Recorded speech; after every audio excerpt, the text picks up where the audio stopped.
பெரியவர்களே, இந்த குர்பானி நாம் அறுத்து சாப்பிடுவதற்காக அல்ல. நிறைய மக்கள் இன்னைக்கு ஆடு வாங்க போன கிலோ எவ்வளவுன்னு கேட்கலாம்.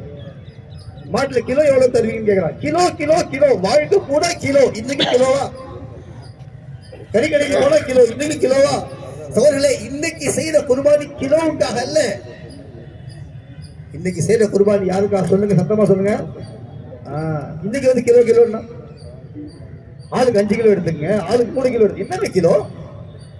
அவர்களே, இன்னைக்கு இந்த குர்பானி அல்லாஹ்வுக்கு சொந்தமானது. அல்லாஹ்வா பார்த்து நீங்க சாப்பிடுங்க, அவ்வளவுதான். ஃபகுலு மின்ஹா வஅத்இமுல் கானிஅ வல் முஅ்தர். கொஞ்சம் நீங்களும் சாப்பிடுங்க, ஏழைகளுக்கு கொடுங்க, முஸ்லிம்களுக்கு கொடுங்க, முஸ்லிம் அல்லாதவங்களுக்கு கொடுங்க. நான் சொன்னேனே, இஸ்லாத்தை வெளிப்படுத்துவதற்கு 2 முறை இருக்கு. ஒண்ணு என்னங்க, சுன்னத்தை பின்பற்றுவது. இன்னொன்னு என்ன தெரியுமா? வாரி வழங்குவது. உங்களுடைய உணவிலே பிறரை சேர்த்துக் கொள்ளுங்கள்.